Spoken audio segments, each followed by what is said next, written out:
Good morning friends, welcome to The Point. In today's video we will discuss a very important topic related to J-curve effect and how does it has a different impact in short run and the long run.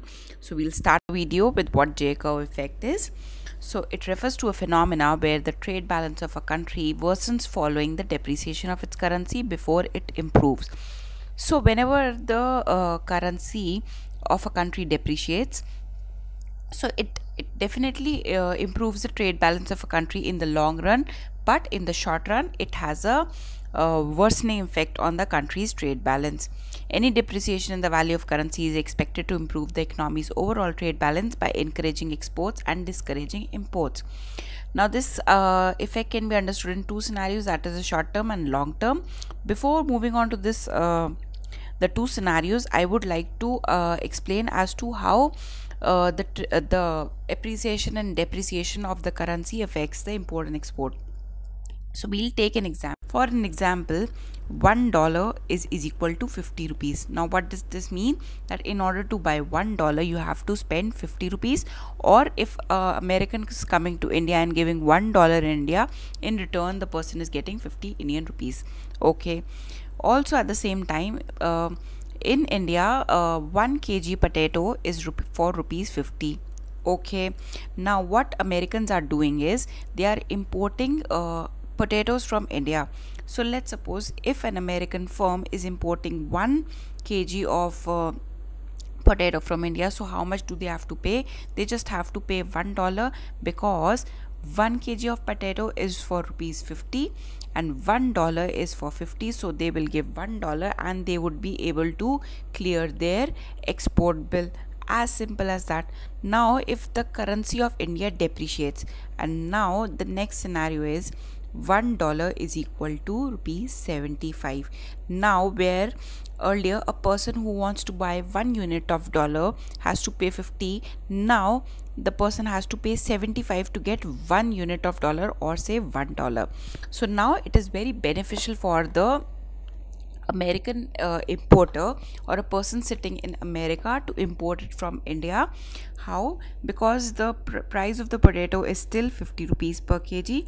Now if the person gives $1, that is the American firm, if it gives $1 in the Indian market, how much potato they will be able to buy?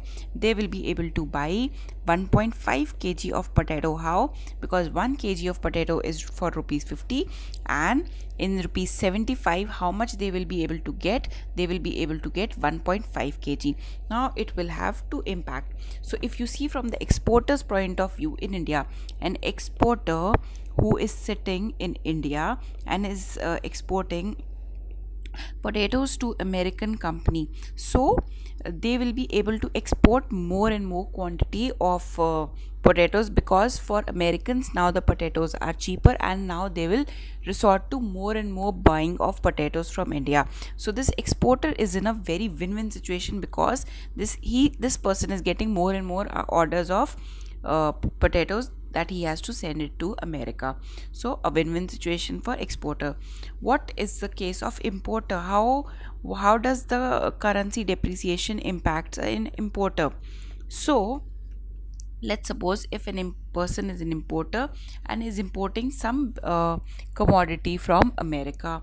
Now earlier, where a bill of say $10 could be settled in how many rupees? 500 Indian rupees. Why? Because $1 is equal to 50 rupees and the import bill was $10. So how much the Indian importer has to pay? 500 rupees, and the bill is clear. Since the currency has depreciated, how much this importer needs to pay to clear the bill of $10? Now the person has to pay 750 rupees. Why?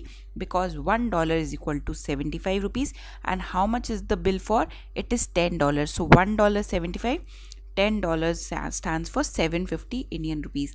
Now if you see, for an importer, importing goods from America has become very expensive. Why? Because earlier what can be purchased for 500, the same things are now being purchased for 750 rupees. Whereas you see from the exporter's point of view, exporter is getting more and more order to send potatoes to America. Why?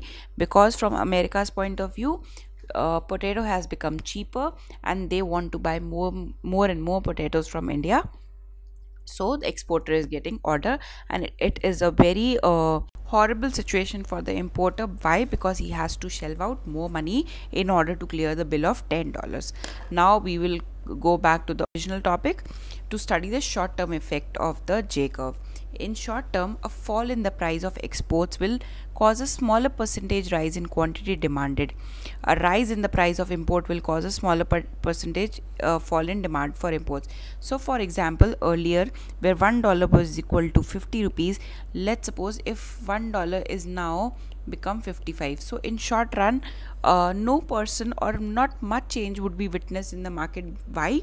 Because there's not much change in the exchange rate right now, so the importers will keep importing, thinking that the exchange rate will improve, and the exporters will not get much increased order because there's no much price difference for the Americans, or there any incentive to import it from the India. So in short run, what will happen, the import will be obviously more than the export will. Why? Because importer will keep importing and the exporters will not get any new orders because there is no such incentive for the Americans to import more from India. So this, in short term, the situation will get worse. But when we see in the long term, so in the long term, demand for exports and imports will tend to become price elastic. Why? Because people will stop importing, seeing that the things are becoming expensive day by day, but at the same time exports are becoming cheaper. Why? As I told you, now the Americans are able to buy more potato in the same amount of dollar. So what they will do is they will place more and more order with the Indian companies, due to which the exports will increase, and the Indian importers will stop importing from outside because now they are concerned that the imports are becoming very expensive. So export will surpass the imports. So that is how the J curve effects takes place in the long run, where the depreciation in the country's currency causes a favorable trade balance. Why? Because export has increased more than the imports. So we will study it over the graph also. So when you see initially, this is the quantity and this is the price, and when we see that at price 80, this much is the quantity demanded. So this is the price and this is the quantity demanded. Now if you see that the price has fallen to 65, so you will increase in so you will witness increase in the quantity demanded. So at 80 the quantity demanded was 50, but when the currency depreciated, so the quantity demanded has increased to 110, and at the same time the imports will fall, so it will cause a favorable trade balance, which is a good situation for the economy. So this is what is J curve all about. Now moving on to the last topic, that is the limitations of J curve. So there are many other factors that affect the current account other than the exchange rate, like income on investments made by the government. So it is just not that the import and export has a bearing on the current account. There are many other things which has a bearing on the current account, like investment made by the governments, so they are earning interest and dividend. They could also lead to the favorable trade balance or increase in the foreign exchange reserves of the country. Next is, it also depends on the consumer spending in foreign countries, hence demands for exports. So let's suppose if all of a sudden there is surge in the demand for potatoes, just not in America. So earlier what was happening is, only we took an example that only America is importing from India. Now what happens is, all of a sudden European countries also start importing from India.